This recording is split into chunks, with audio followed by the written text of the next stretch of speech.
I think it's just tremendous when groups of people that want to help each other spontaneously form and then organize and then mobilize and then get things done. It's really one of the most important components of successful recovery. I've been involved in smart recovery for quite a while. I'm a smart recovery facilitator. So I have a meeting like this every week.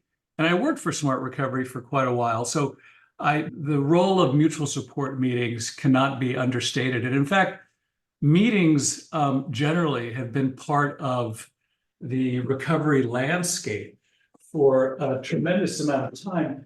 I don't know if anybody is familiar with this book, Slaying the Dragon. It's like the Bible of recovery and addiction recovery information.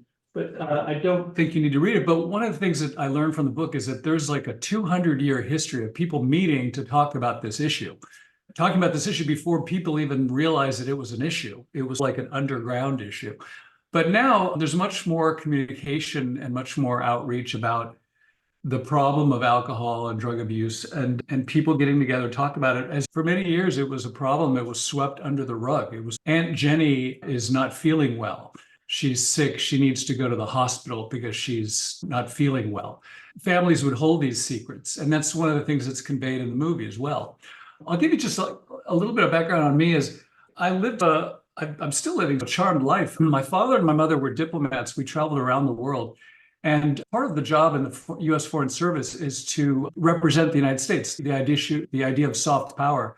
And so we would have to, my mother was constantly giving cocktail parties. So growing up in Guatemala, Spain, Venezuela, South Korea, Mexico, all these different exotic, really cool places, I was constantly going to parties. So from the time I could remember, people were coming to our house. My father and mother were serving cocktails. People were talking a lot, having a great time, laughing. And I thought that was completely like the best thing ever.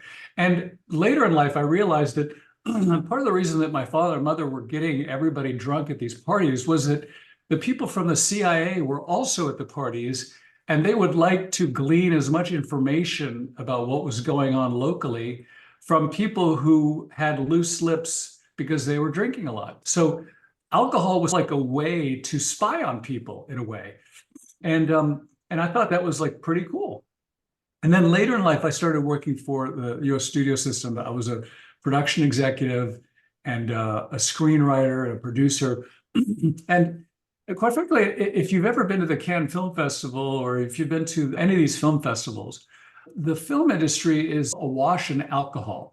Most people think that, oh, Hollywood and cocaine and whatever. No, nobody really does that anymore. It's all alcohol. So there are parties and cocktail parties. And literally, when we worked at Universal, our budget for Cannes for alcohol to pay for drinks for all of the movie stars and all of the producers was in the hundreds of thousands of dollars. I remember having to go to the Cap du Jour because Bruce Willis and a bunch of his friends were having a party and buying drinks at the Cap du Jour, and a beer at the Cap is like $30. And so I had to go with, and they only take cash. So I had to go with a big purse full of money in euros that was francs back then. And we had to pay for all these people, all these actors and actresses to drink.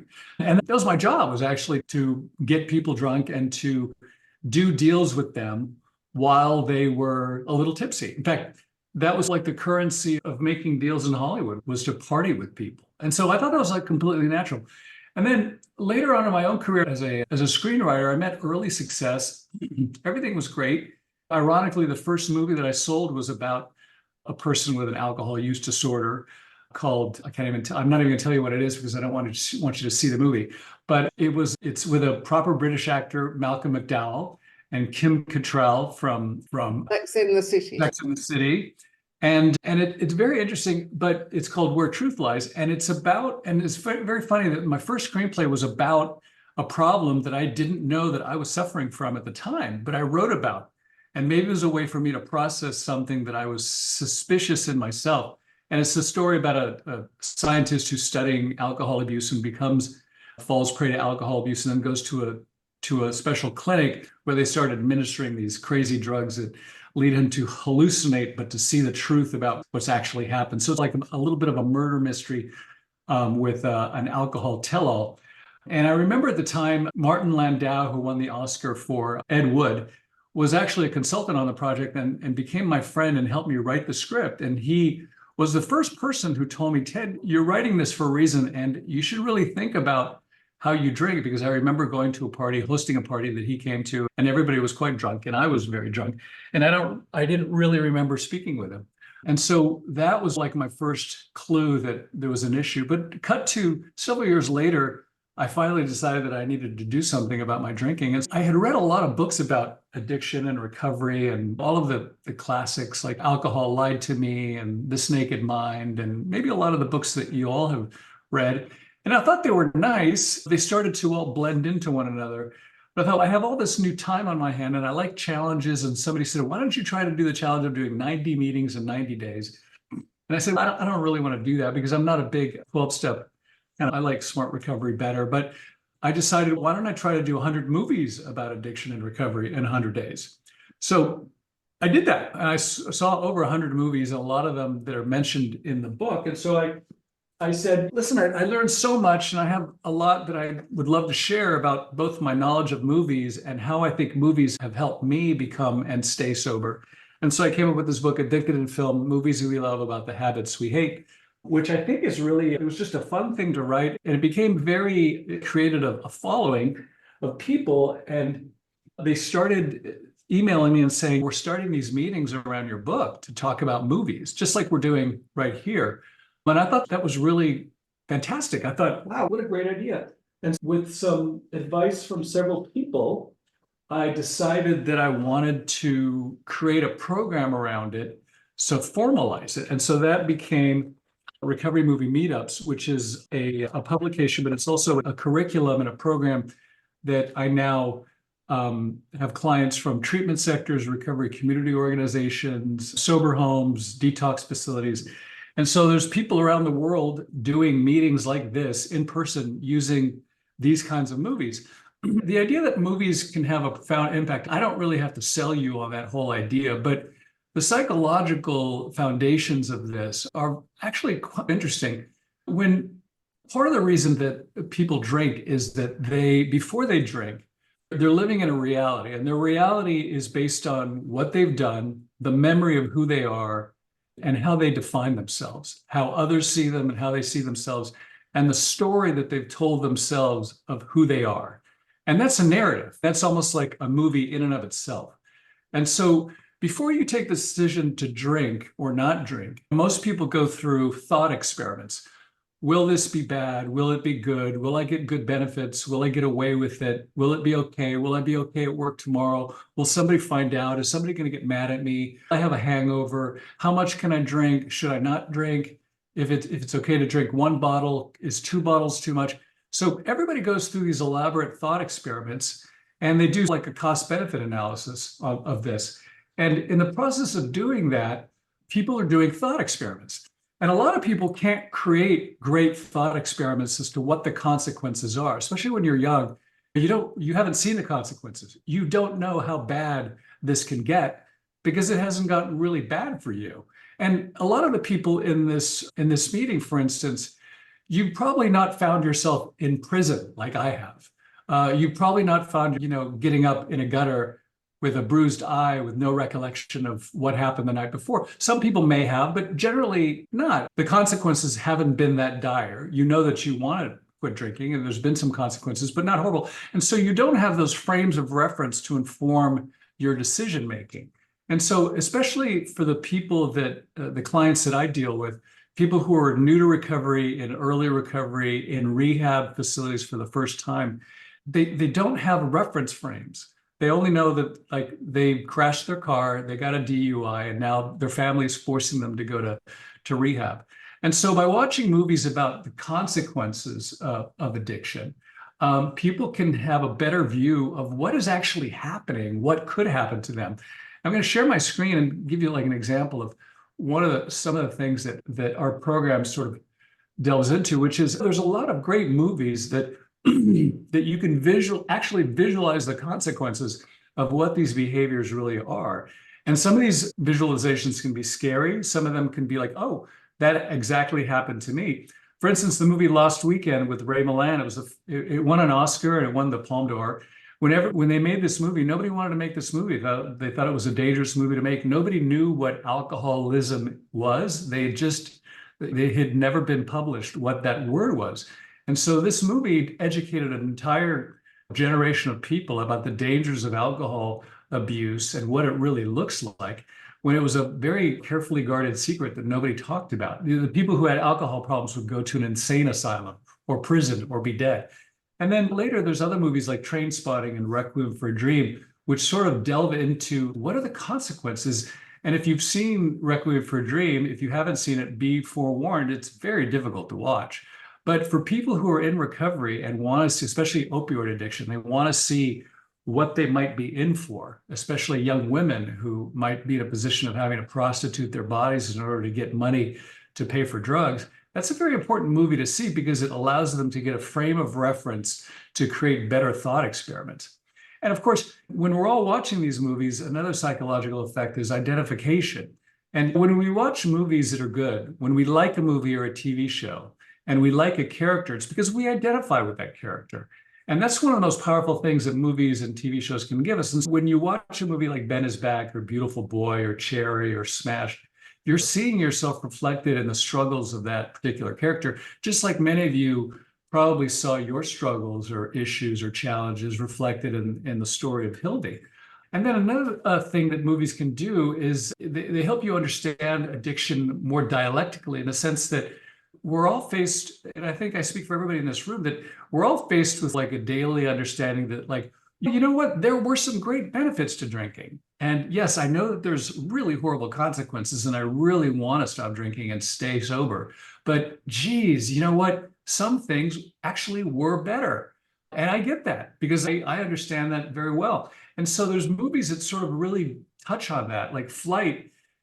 Puts that whole thought experiment to an extreme, in the sense that Denzel Washington is drunk, but because he's drunk, he's able to figure out a way to land a plane upside down and save thousands or hundreds of people.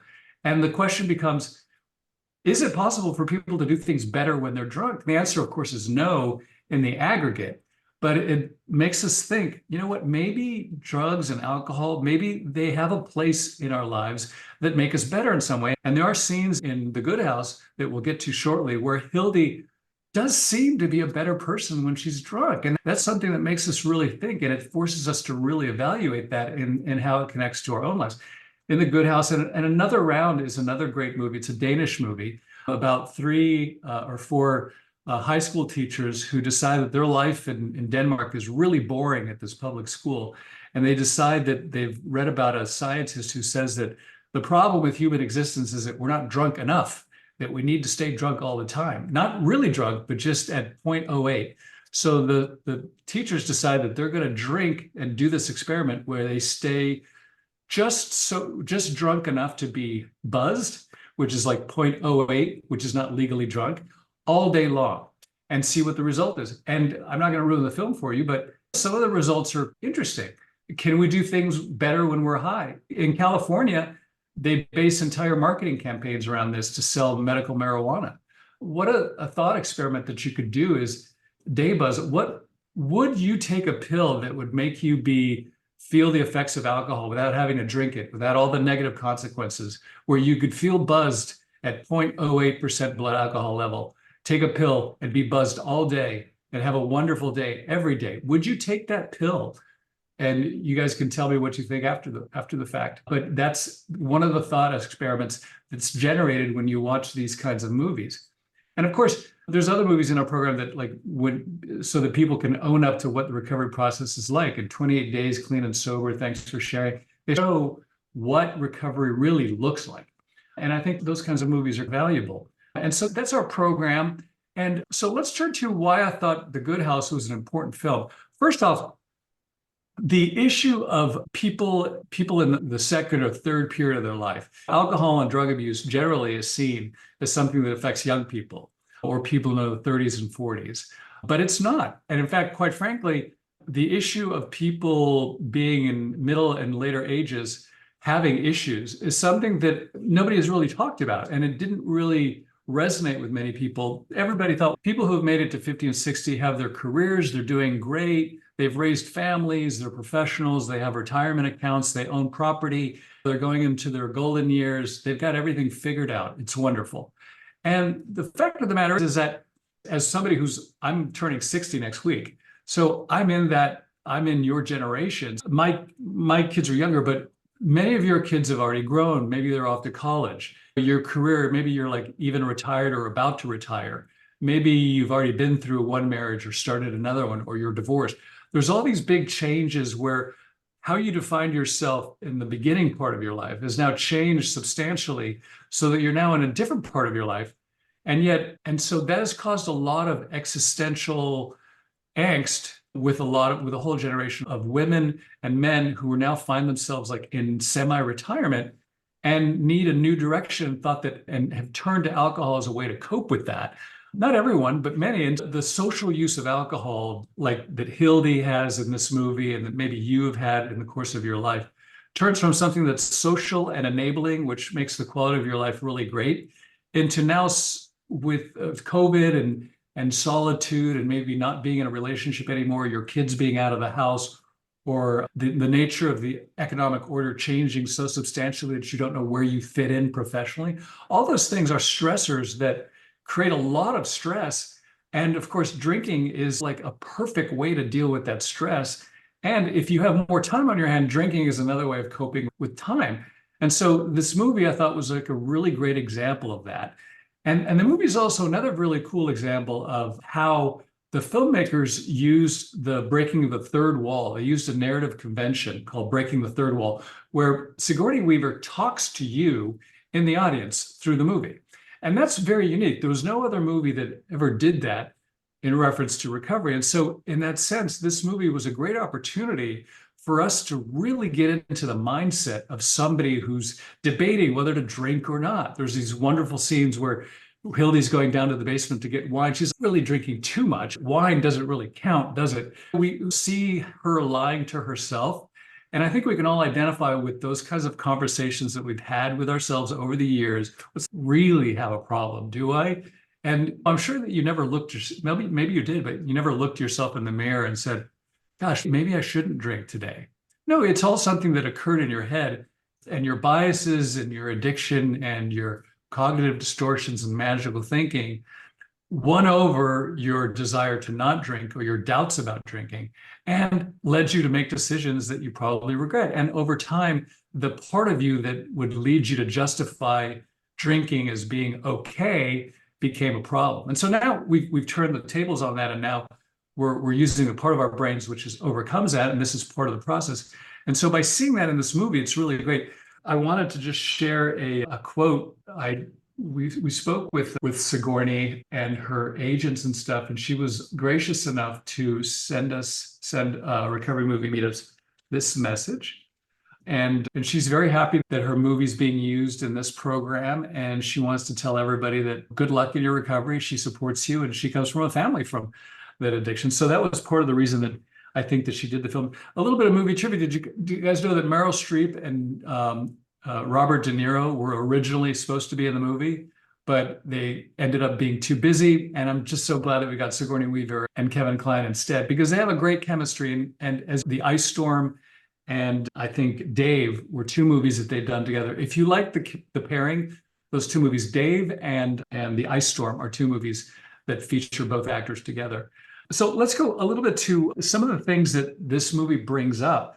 Very important is that we don't associate alcohol use disorder with somebody who's very successful. We tend to think that if somebody's really successful in business or what have you, I'm sure that they don't have a problem, or if they do, it's something that they do on the weekends and it doesn't affect their work. As we all know, there's a lot of people, and a lot of people who don't report or don't come to these meetings. There's something like 80% of people who have this issue never seek help. There's a vast millions of people who are, quote, functioning alcoholics like Hildy, and who have a problem, and who it might not affect their work, it might not affect their wealth, but it's probably affecting their health, and it's probably affecting their mental well-being. And in many instances, it's affecting their personal relationships. They become more isolated, more focused on themselves, more focused on money. And eventually it's just a question of time before alcohol like causes them to make a mistake at work that costs them their job, costs them their career, or costs them everything that they've worked for in their lives. It's just, as with alcohol, it's a progression of consequences that become increasingly difficult to overcome. And then ultimately, at the very end, become like insurmountable, which is why most people just finally surrender and say, okay, I need help, or they're forced into help. And another thing which is very important is, Hildy uses alcohol to take the edge off. And I think it's important for us to understand what that edge is. When people say, like, I drink, and if you talk to 100 women, professional women of ages from 30 to 70, whatever, and you ask them, like, after work, do you have a drink to take the edge off? They totally understand what you're talking about. Absolutely. It's wine o'clock. And even now, if you're a mother, if your kids have gone to bed, it's time to have a glass or two or three or four of wine. In fact, entire marketing campaigns at the Smart and Final across the street here have it's wine o'clock. Ladies, as alcohol advertising is very aggressive, they base entire marketing campaigns around getting to people like you, selling this notion that alcohol is a vital, nay, necessary component of a balanced emotional and mental health and professional development and social development and being and meaning.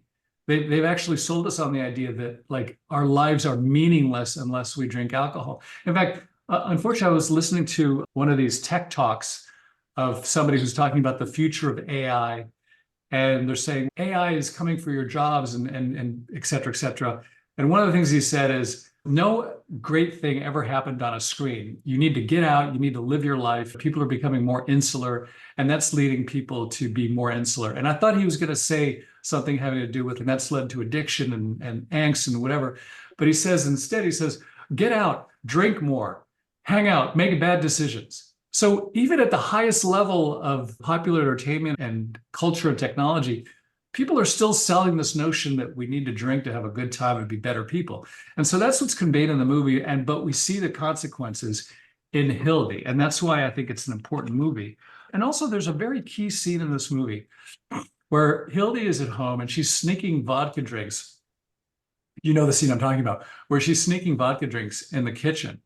And one of the most profound things about that is that she goes back and she's talking to her daughter and family members. And everybody's comments on, wow, you're so accessible tonight. You're the old Hildy. You're so nice to be with. You're so sensitive and so thoughtful. And, I think we all have been through those situations where we've had a couple of drinks in a social setting, and everybody's told us how wonderful we are and how we feel like we connected deeper and more empathetically. One of the reasons that people drink and why drinking has been an important part of diplomacy and culture generally is that most people, when they drink, become more empathetic with people, or at least they think they do. And people who are drinking become more honest, and therefore other people can empathize more closely with them because they break down these barriers of communication. And that's all sounds great. And in the movie, it's conveyed in a very simple scene. But ultimately, we all know that is delusional. And just like in the movie Another Round, at the very beginning, it seems, wow, you're such a great teacher. Wow, you're such a great real estate agent. You're such a nice person. We like you so much when you're drinking. Yet those very same people are the same people who are saying you're drinking too much because they know that there's a dark side, and there always is a dark side to drinking and drug abuse. It's great at the beginning until it's not. And you all know that phrase, it's great until it's not, or it was wonderful until it wasn't. And so that is another great thing about the movie.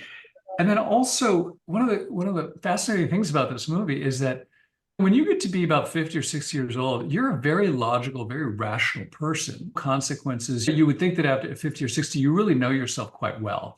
You have not complete mastery. Nobody ever has complete mastery over their thoughts or their feelings or their behaviors, but they have a better way to understand themselves, or at least I thought, or most people do.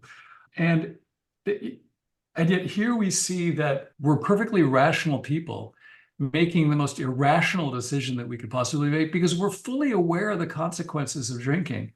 And we see that in a very short time span. Nothing's going to happen tomorrow if I wake up with a hangover. But when you look at it in its totality of what alcohol is doing to us over a span of a decade or 2 decades, it's pretty grim. And the end result of many people who don't get help for their kinds of problem is not so good. You've probably all seen the movie Leaving Las Vegas or the movie A Star is Born. In many cases, alcohol abuse over time, unchecked, uncorrected, or undealt with, will unfortunately lead to death in a lot of circumstances. Not all, but some. And that's a risk factor that we all have to be aware of. And that's something that Hildy, and a professional person who's very rational, they know that, and yet they still try to get away with it.